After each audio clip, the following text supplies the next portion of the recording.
자, 오늘도 시청자 여러분들과 함께하는 단도직입 함께합니다. 자, 오늘은 불세 위원님과 나인호 위원이 함께하도록 하겠습니다. 안녕하십니까? 안녕하십니까?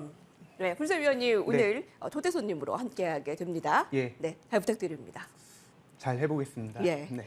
자, 오늘의 주제는 바로 이것입니다.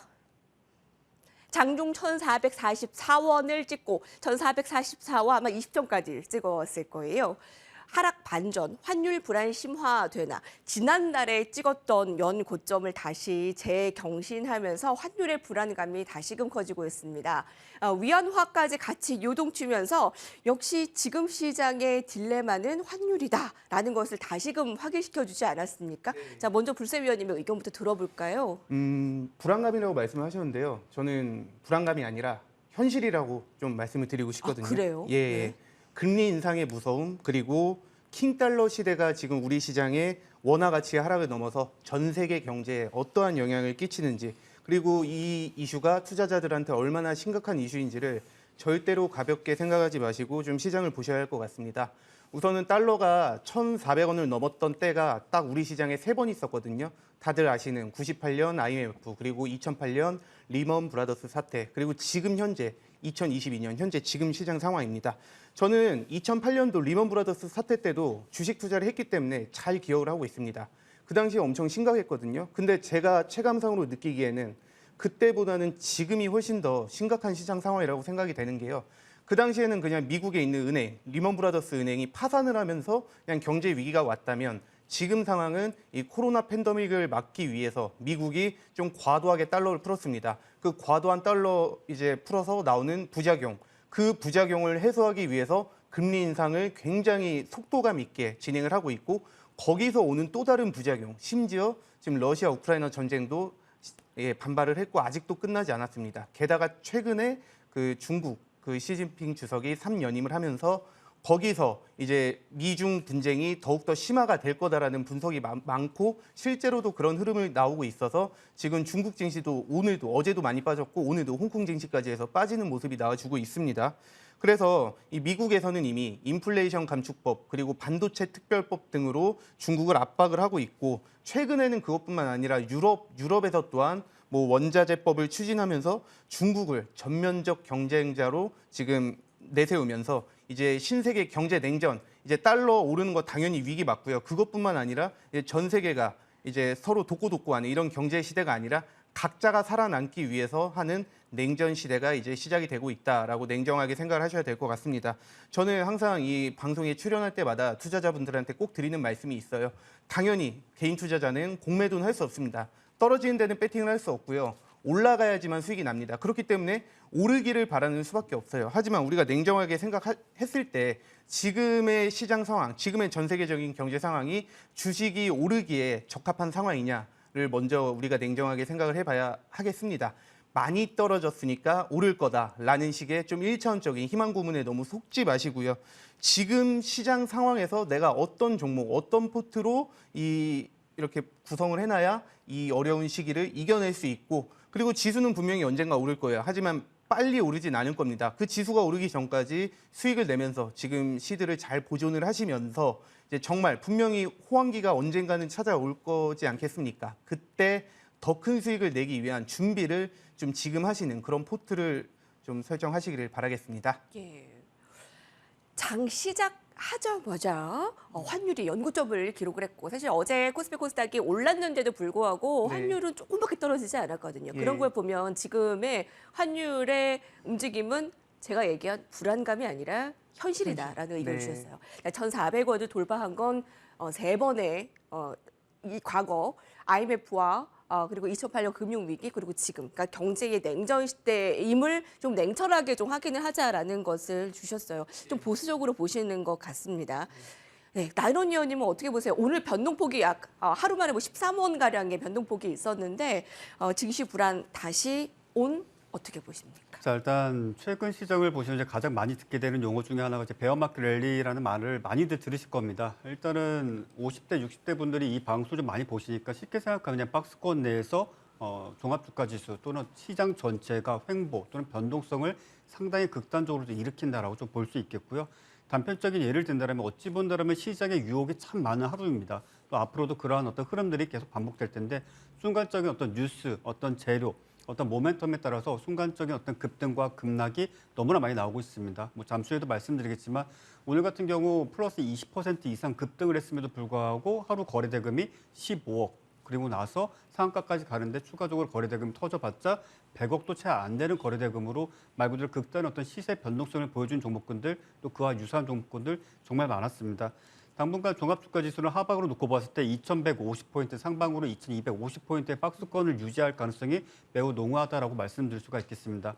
일단 코스피 지수만 놓고 봤을 때 이런 숫자가 과연 의미가 있겠는가 싶지만 그 즈음 정도라고 생각하시면 좋겠습니다. 정확하게 뭐 1단위까지 어떤 포인트를 계산하면서 지수가 이렇게 움직일 것이다가 아니라 그 정도의 어떤 가격대에서 어떤 변동성을 이어갈 가능성이 크고 그 이상의 어떤 가격을 돌파했을 시에는 시장이 어떤 호재가 있거나 단기적으로 어떤 상승에 대한 어떤 오버슈팅 그런 어떤 구간이다라고 보시면 되겠고 하방으로 이탈하게 됐을 시에는 전체적으로 시장 투매 물량이라든지 또는 어떤 악재가 발생했을 가능성이 매우 농후하다라고 좀 말씀을 드리겠습니다.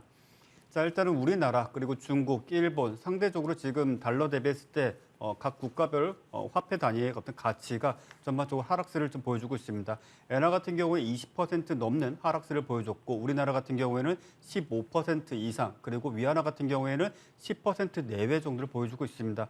각 국가별로 놓고 봤을 때 일본 같은 경우에는 20조 원, 즉 우리나라 돈으로 20조 원에 달하는 자금을 투입했음에도 불구하고 역시 엔달러 같은 경우는 150엔을 넘어서는 그리고 등락 움직임을 보여주는 다소 불안정한 모습을 좀 보여주고 있고 일본 같은 경우는 제로금리 상태에서 지금까지 어찌 본다면 미국의 눈치를 보지 않고 자국 내 아베노믹스부터 지금 현재까지 돈을 마음대로 풀고 금리를 최대한 낮추고 또 마이너스 금리까지 가고 그렇음에도 불구하고 이제는 서서히 미국이라든지 여타 주변 국가들의 어떤 금융시장 상황에 따라서 좀 반응을 하고 있는 모습을 근래 들어서 정말 수십 년 만에 처음 보여줬다고 해도 과언이 아닌 상황이고요. 우리나라도 지금 현재 외환 보유고는 계속적으로 줄어들고 있습니다. 지난 5월서부터 지금 현재 시점까지 나오는 뉴스라든지 어떤 정부 발표는 크게 문제될 것이 없다라고 하지만 그 과정 중에 있어서 단 한 차례도 이렇다 할 반등이 없이 외환 보유고는 계속적으로 줄어들고 있다라는 것 그리고 그 외 외부 자금까지 투입이 되고 있음에도 불구하고 지금 현재 원달러 환율 같은 경우 1,450원을 과연 넘어설 것인가 말 것인가가 일단 초미의 관심사가 되었습니다. 분명한 것은 심리적인 저항이고 넘어서게 된다라면 그것이 어떠한 이유를 갖고 상승을 했건 돌파를 했던 간에 일단 시장의 어떤 투심 자체가 다소 경색될 가능성이 매우 농후하다라는 좀 말씀을 드리겠고요. 네. 중국 역시 마찬가지입니다. 일단 미중 갈등이 상당히 좀 깊어지고 있는 과정 중에 있어서 뭐 히토류라든지 아니면 그 외에 반도체 여러 가지 부분들에 있어서 서로 힘겨루기가 좀 이루어지고 있는데 중국 입장에서도 으름장을 내놓고 있긴 하지만은 어떤 미국에게 좀 불리하거나 미국에게 피해가 갈 만한 구체적인 어떤 플랜을 실행할 수는 없습니다. 그들 역시 마찬가지로. 그러다 보니까 상당히 겉으로는 외부적으로는 미국에 강경하게 대응을 하는 척 하지만 뒤에서는 사실상 엄청난 눈치를 좀 보고 있는 상황이 아닐까. 왜? 지금 현재 위안화 역시 마찬가지로 좀 유례가 없을 정도의 어떤 가파른 어찌 본다라면 화폐 가치가 계속적으로 하락을 하고 있고 또 계속적으로 올 초서부터 이야기 나왔죠. 일단 중국 같은 경우 이제 부동산 시장에 있어서 다소 좀 문제가 아직까지도 남아 있고 잔존한 상황인데 일단 홍콩에서부터 시작을 해가지고 그것이 도화선이 돼서 중국 역시 마찬가지로 언제 어떻게 리스크가 크게 작용할지 모를 상황이다라는 점을 먼저 말씀 좀 드리겠습니다. 아무래도 경제방송 TV를 보신다라면 일단 금리, 즉 고금리라든지 고환율이라든지 지금 현재 시장 같은 경우 예탁금이 20조 원 정도가 줄어들고 오늘 하루만 하더라도 통상적으로 장 시작하고 나서 대략적으로 1시간 정도 내에는 외인이든 기관이든 또는 뭐 어떤 매수 주체가 되었든지 간에 1,000억 원 이상의 어떤 매매 자금이 매수가 됐든 매도가 됐든 좀 나와야 되는데 오늘 같은 경우만 하더라도 장 시작한 지 한 30여 분 지났음에도 불구하고 한 200억 정도 내외의 매수 또는 매도 포지션이 잡혔습니다. 그만큼 시장에 돈이 없다라는 것. 아무래도 이 방송을 보시는 분들에게는 다소 좋지 못한 소식이 될 수도 있겠는데 이러한 모습이 당분간 유지될 가능성이 큽니다. 그러다가 뭐 어느 날 갑자기 대량의 거래 대금이 시장에 유입되기도 하지만 이내 또 그것이 언제 그랬냐는 듯이 갑자기 사라질 수도 있습니다. 자, 이런 시장의 특징은 뭐냐면은 정말 순간적으로 장중에 어떤 펀더멘탈, 재료, 호재 이런 거 다 무시하고 네. 그냥 돈이 몰리는 종목에 꼬리에 꼬리를 물면서 시장의 화력이 집중된다. 그것이 상승이든 하락이든지 간에 극단적인 변동성을 보여줄 수밖에 없는 시장이다라는 것이고요. 잠시 후에 말씀드리지만 코롱티 추진도 마찬가지입니다. 장 시작하기 동시효과 전서부터 상한가를 유지해준 다음에 상 시작하자마자 실질적으로는 상한가로 시작해서 상한가로 어떤 변동성도 보이지 않았습니다. 그렇다고 해서 코오롱티 시즌이 뭐 대단한 어떤 결과를 내놓았는가, 과거 인보사만 생각하더라도 그닥 좋은 재료는 없습니다. 말 그대로 재거래 그리고 그에 대한 어떤 기대감, 반발 매수세 여러 가지가 투영되다 보니까 또 더 나아가서 극단적으로는 상장량이 100만 주, 200만 주 쌓여 있으니까 거기에 또 추가적으로 매수세가 붙었다라고 조금 말씀드릴 수가 있겠고요.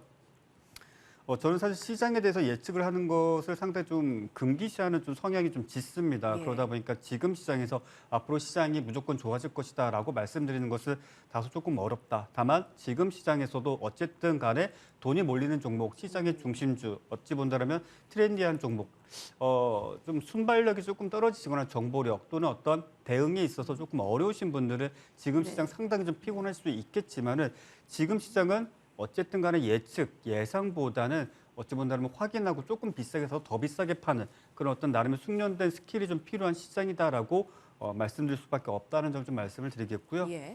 앞서 말씀드린 내용 그대로 좀 이어서 말씀드린다면 많은 분들이 아직까지 약세장, 하락장에서 투자에 대한 어떤 미련을 못 버리시는 것 같습니다. 전형적인 상승장의 환상이라고 늘 말씀을 드리는데 어찌 본다면 좀 약간 독설 같은 이야기일 수도 있겠습니다만 분명한 것은 상승장에서는 기다리고 버티고 손절 안 하고 시간을 보내면 더 나가서 이제 물타기를 하고 추가 매수를 하면은 언젠가 내 매수 평단가에 왔었고 또 운이 좋게도 큰 수익이 나는 경우도 분명 존재했었습니다.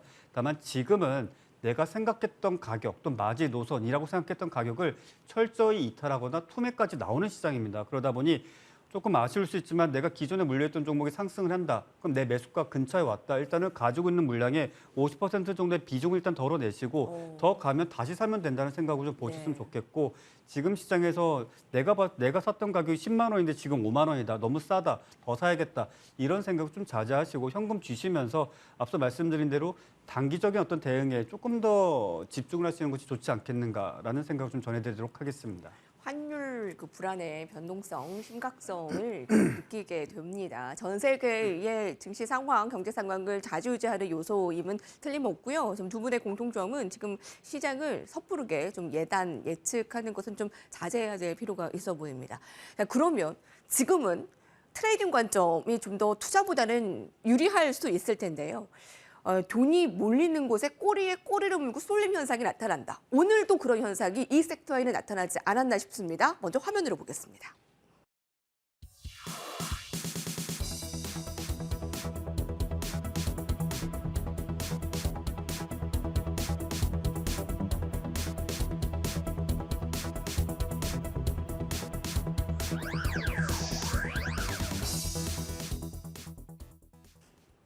신라젠의 기사 회생 이후에 오늘 코롱 티슈진까지 제약바이오주의 훈풍 오늘은 있었습니다. 자, 근데 이게 연속성 어떻게 가지고 가나 살펴보도록 하겠습니다. 아까 말씀을 나인원 위원님께서 주셨듯이 오늘 이제 시초가가 그 거래 정지의 종가였던 8,000원으로 시작을 해서 따상을 나타내서 오늘 2만 원까지 올랐는데 그 부분이 뭐 특별한 호재거리가 아니었고 돈이 몰렸다는 그 특징이 있었습니다. 자, 그런 걸로 봤을 때 지금 시장은 돈이 없는 게 아니라 돈이 갈 곳이 없다라는 것을 좀 방불케 하는데요. 자, 불세위원님 어떻게 네. 보십니까?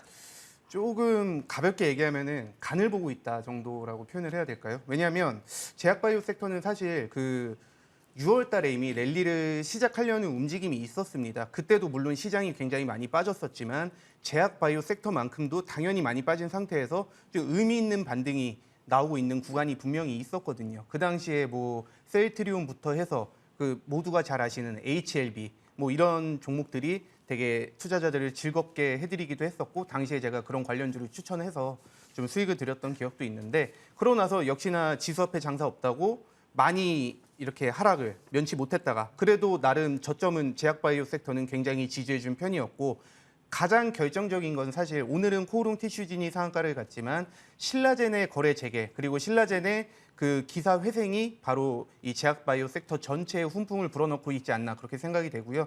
그리고 제약바이오 대장하면은 뭡니까? 역시나 셀트리온이거든요. 예, 셀트리온 그 차트를 보시면은 그 물론 제가 말씀드렸던 7월달에 랠리를 시작을 하다가 그 지수를 못 이겨서 다시 하락이 나오긴 했지만 분명한 거는 저점을 높여가고 있으면서 최근에 의미 있는 거래량이 나오면서 상승을 시도하고 있다. 이건 어떻게 생각을 하셔야 되냐면은 가을은 지금 가을이잖아요. 가을은 전통적으로 제약바이오의 섹터, 제약바이오의 계절입니다. 왜냐하면 가을에 이런 제약바이오 굵직한 행사들도 많이 하기도 하고요. 임상 진입 혹은 임상 결과 발표 등의 이벤트가 좀 가을에 많이 나오는 경향이 있습니다. 그렇기 때문에 심지어 우리 시장의 꽃은 여전히 제약바이오예요. 왜냐하면 지금 시가총액 1위가 셀트리온 헬스케어. 물론 최근에는 그 에코프로 BM하고 시가총액 1위를 다투고 있긴 하지만 여전히 제약바이오는 투자자들에게 굉장히 매력적인 섹터이고요. 오늘 이번에 신라젠이 반응 나왔고 오늘 코오롱 티슈진이 반응이 나왔습니다. 물론 두 종목도 앞으로의 흐름을 계속 지켜봐야 하고요. 결론 지어서 말씀드리면 지금 사실 시장 굉장히 암울합니다. 지금 거의 모든 섹터가 땅굴을 파고 있고 잠깐 반등이 나왔다가도 윗꼬리가 달리는 그런 상황인데 그나마 그 몇 안 되는 섹터 중에서도 조금 뽑아보자면은 그래도 좀 제약바이오 섹터가 그나마 낫지 않을까. 그리고 이런 이슈 있는 종목들 그나마 거래량이 조금 실려서 좀 이렇게 움직이는 종목들을 매매하기에는 제약바이오가 좋고요. 근데 주의할 점. 올랐을 때 사지 마십시오. 그 예를 들어서 신라젠 그 상한가 가고 다음날 또 상한가 갔는데 그렇게 이미 오른 가격에 샀다가 지금 또 하락 나오니까 바로 또 손실권입니다. 이런 식으로 올라갈 때만 사지 않고 이런 이슈가 살아있는 종목들을 떨어질 때 제가 항상 제일 강조하는 겁니다. 떨어질 때 사셔야지 올라갈 때 그 수익분을 그대로 가져가는 거지 추격 매수를 해버리면 물론 빠른 수익도 나올 수 있지만 수익률은 짧아지고 거기서 떨어졌을 때 손실률이 커지거든요. 그런 부분 생각하셔서 좀 제약바이오 섹터는 긍정적이지만 예, 올라갈 때 사지 마시고 좀 조정받을 때 좋은 자리에서 매수하는 습관을 좀 기르셨으면 좋겠습니다. 불세위원께서 네. 생각하는 특징주는 무엇이세요? 네, 저는 앞에서 힌트 드렸는데요. 신라젠을 좀 유심 있게 보시면 좋지 않나 그렇게 생각하거든요. 사실 그 제약바이오의 꽃은 바로 그 항암치료제. 항암치료제의 꽃은 사실 신라젠이었거든요. 뭐 다들 잘 아시다시피 팩사백 그 임상 3상 진입으로 인해서 당시에 주가가 10배 넘게 바닥 대비해서 10배 넘게 올랐습니다. 물론 이게 정말 말 그대로 임상 3상을 통과해서 정말 약으로 나올지 그런 건 모릅니다. 그리고 다소 좀 도박성이 짙은 부분도 분명히 있습니다. 하지만 그렇게 주장하는 투자자들은 이미 많이 올랐는데 바닥에서 5배, 10배 올랐는데 거기에 들어가가지고 물려가지고 그런 말을 할 수는 있겠지만 지금 신라젠 같은 경우는 보시면 이미 거래량은 충분히 실렸고요. 오늘 종가 기준으로 12,250원인데 재상장했을 당시에 8,000원대에서 시작을 했다가 상한가 가고 다음날 또 상한가 가고 그리고 지금은 조정받아서 지금 현재 가격 기준으로는 거래 정지됐을 때 가격하고 비슷하단 말입니다. 12,000원 그 근처인데요. 그러면 그 거래 정지가 될 당시의 신라젠과 지금의 신라젠이 같냐 그거를 좀 생각해 보시면 확연히 회사가 좀 달라졌습니다. 우선은 대주주가 바뀌었죠. 뭐 대주주가 범 하나과에 있는 그런 대주주로 바뀌기도 했고요. 무엇보다 그때는 그 한창 핫할 때 바닥에서 10배 오르고 이럴 때는 팩사백 하나밖에 없었거든요. 근데 지금은 그 팩사백뿐만 아니라 다른 파이프라인도 충분히 좀 좋은 의미 있는 임상을 진행을 하고 있고 그 기대감이 가장 큰 팩사백 또한 여전히 좀 임상이 잘 진행이 되고 있다. 자, 여기서 주의하실 점. 팩사백이 임상 3상을 통과해서 자, 이제 약이 출시가 될 거니까 오를 겁니다. 이렇게 말씀을 드리는 게 아닙니다. 주가는 이미 많이 떨어지기도 했고 지금 시장에서 몇 안 되는 주도 섹터이기도 하고 가격이 좋기 때문에 말씀을 드리는 거라는 사실을 잊지 마시고요. 지금 신라젠은 지금 가격에서는 제가 봤을 때는 좀 분할 매수 관점으로 접근을 하신다면 좀 어렵지 않게 수익을 낼 수 있지 않을까 예, 그렇게 생각이 되는 종목입니다. 그렇군요. 네. 신라젠이 이제 거래가 재개된 이후에 며칠간 상한가를 나타내고 네. 다시 하락을 했잖아요. 예. 근데 지금의 상황이 지금 그 주가 흐름이 거래 그 정지 때의 주가 흐른 건 좀 비슷하네요. 근데 지금 시장 근데 지금 기업의 가치는 그때보다 지금이 좀 더 낮다라는 것을 예. 판단하시는 것 여러모로 같아요. 많이 나아졌으니까 예. 당연히 거래 재개를 한 거겠죠. 예, 거래소에서 판단해서 거래 재개를 시키기도 했고 지금 시장이 몇 안 되는 이런 종목들에 많이 좀 수급이 집중이 되기도 하고 관심을 많이 가지고 있고 그리고 제일 중요한 거 올랐다가 많이 떨어졌기 때문에 네. 말씀을 드리는 거예요. 네. 막 올랐을 때 16,000원, 2만 원 갔을 때는 제가 이런 말을 안 했을 겁니다. 지금 가격이 괜찮기 때문에 관심을 가져보자 이렇게 말씀을 드리는 겁니다. 그래서 신라젠을 분할 매수 관점으로 좀 보는 의견이었습니다. 네. 가을에는 전통적으로 이제 신약이나 임상에 대한 이슈가 있고 제약바이오주 좀 어려운 시장에서 조금 더 갈 곳으로 양호하게 의견을 내줬습니다. 불세위원께서는요. 네, 그나마 나이론 의원님은 어떠세요? 자, 일단 지금 시장은 누가 보시더라도 일단 약세장이죠. 하락장이고 상당히 좀 피곤한 시장입니다. 전형적인 특징이죠. 사실 앵커님께 제가 한 가지 좀 질문을 드린다면 일반적으로 코스닥 기업 중에 신약을 출시한 기업이 있을까요? 출시는 계속하고 있는데 그게 결과가 네, 일단 신약을 출시한 기업은 없습니다. 아, 그런가요? 일단 임상 3상까지 진행을 하고 있거나 효과가 좋다라는 이야기인데 자, 시가총액이 1,000억 원 또는 2,000억 원짜리 기업이 임상 3상에 갔을 때 통상적으로 미국 내에서 진행을 하면은 대략적으로 약 한 5천만 달러, 좀 많게 1억 달러 정도의 비용이 됩니다. 우리나라 돈으로 약 한 800억에서 많게는 한 1,500억 정도의 자금이 들어갑니다. 근데 시가총액보다 더 큰 자금이 들어가는 임상 3상. 자, 그래서 통상적으로 나오는 게 진행 중이다, 예정이다, 또는 중국에서 진행을 하고 그 효과가 좋았을 경우에 글로벌 임상 결과 아주 좋은 결과가 나타나고 있다. 또는 기술 수출 계약이 1조 원 예상이 된다, 2조 원 예상이 된다. 상당히 자극적입니다. 근데 약세장에서는 이게 시장에 먹힙니다. 먹힌다라는 게 말 그대로 뉴스 제목이 자극적인 예를 들어서 해외 수출 가능성 1조 원 예상 이렇게 나왔을 때 일단은 본문의 내용과 상관없이 일단 수급이 쏠립니다. 오늘 그런 종목 너무나 많았습니다. 알츠하이머, 탈모, 그리고 항암, 당뇨, 뭐 하다못해 2년 전, 3년 전에 임상 진행 중인 것이 지금 현재도 진행 중이다라는 이야기가 나왔음에도 불구하고 시세는 순간적으로 급등을 하였습니다. 이내 물론 당일 시가보다 더 하락을 했지만 그러한 종목이 이 시장에 그렇게 많다라는 것은 달리 본다라면 전형적인 약세장의 어떤 흐름이고 어찌 본다라면 속빈 강정 내용이 없는 그래서 철저히 어떤 모멘텀에 따른 또는 거래 대금에 따른 종목 선별과 데이 트레이딩 관점을 접근하시는 것이 가장 좋겠고요.